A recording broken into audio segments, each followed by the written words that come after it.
Let's talk skin. Our skin color is made up of the three primary colors, red, yellow, and blue, right? That's technically wrong. The reason I'm saying this is because the primary colors care to be red, green, and blue. I'm gonna show you why. If you put it in a diagram like this one, you can see that if, for example, you grab two semi-transparent tiles, the colors being red and green, and you put them on top of each other, it creates this yellowish color. The reason I'm telling you this is because I'm trying to explain why these colors are going to be useful when shading and highlighting. Obviously, you might want to change the saturation and lightness / brightness, I don't know how you want to call it, once in a while to make everything easier. Why is coloring skin important? Now, don't get me wrong, some people would much rather not color the skin in, and it can still look very good, but this is just to show you how important it can be. Let's take a look at this drawing, which is still not finished, but it's enough to get the point across. Now this drawing is the exact same drawing, but this is what it would look like if I hadn't colored in the skin. Let's get into the actual coloring. For this drawing, I'm going to be drawing two hands. Please just know that this is my second or third hand that I've ever drawn, so it's not very good. Also, my plan for this tutorial is to divide it into three parts. First part being this one to color the first hand, second is for the second hand, and the third part is to show you some techniques to do this on paper because the first two parts are digital. Just in case anyone is actually following this tutorial and is using Procreate like I am, I'm going to show you the brushes I usually use.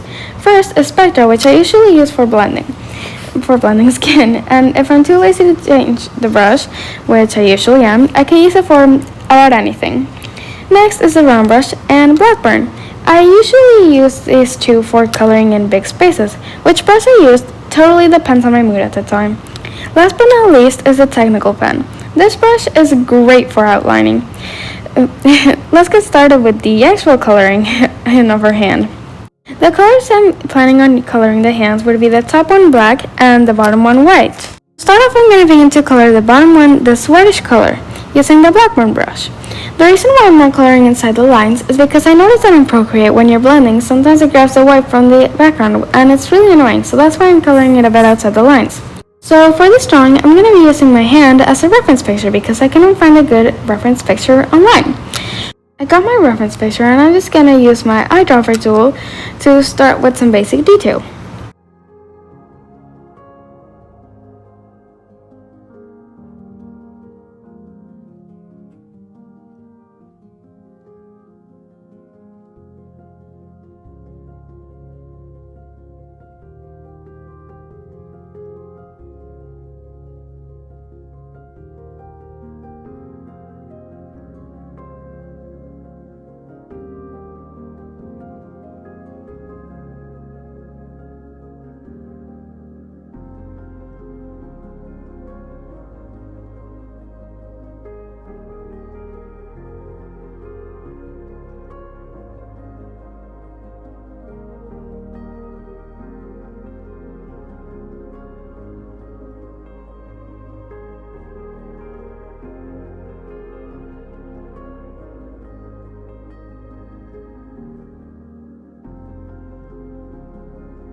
These lines really don't need to be perfect, they just need to be there.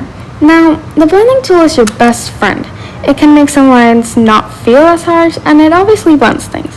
At the moment, we're just gonna make the lines look cleaner and softer using our Spectra brush, mainly because it has a perfect texture for skin. I'm using the Spectra brush at the moment. One last thing before you get a bit of the nice music would be that I know the lines look a bit harsh at the moment, but I'll fix it.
You saw earlier, I also erased a bit of the excess color because it still wanted obvious lines there.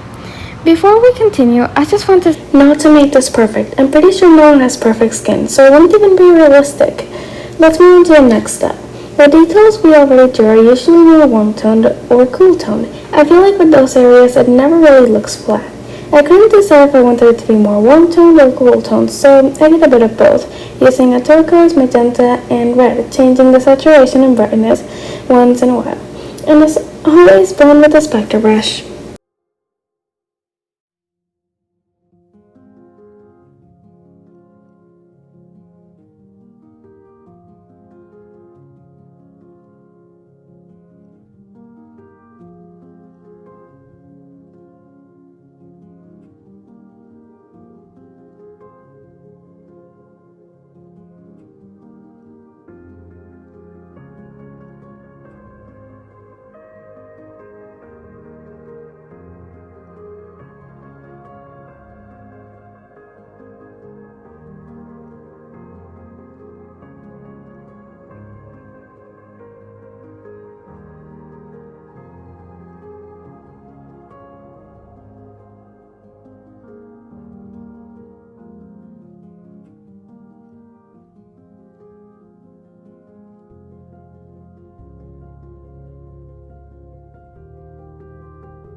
Now would be a good time to erase all the excess color we put at the start. Also, I should warn you that that the brightness on my iPad got messed up, so it looks a bit odd.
It definitely looks weird at this stage, but I promise I'll fix it. For the next step, you have to figure out where your light source is. I want mine to be in the middle because I find that the easiest, but you can put it about anywhere. I love to use a dark purple and a salmon color for shading. It works really nice. When shading, you have to pay attention to the shape of the object. In this case, a hand. I really like an L shape when shading a hand that has the light source by the fingertips. I should also say that the L shape would start by the pinky and end by the thumb.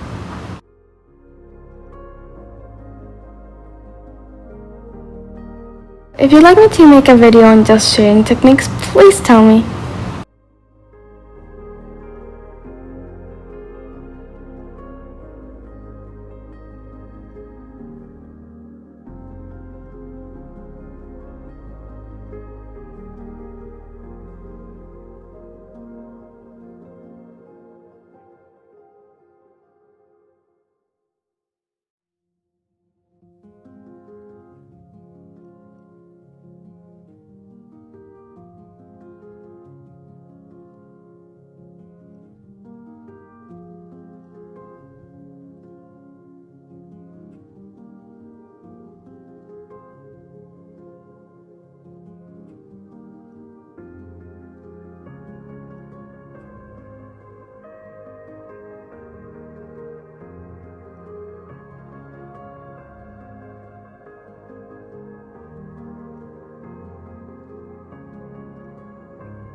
Highlights. Where did it go and where did it not go? Highlights should be facing the light. Therefore, there should be more highlights where it's closer to the light and on places a bit above everything else.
I was coloring the line art so it wouldn't look cartoonish. I also added more shadows around the fingers because of the shape of the fingers, as well as added more shadows around the edges so it looks a bit more 3D. By the way, this part of the video looks a bit different because I was just adding the final details.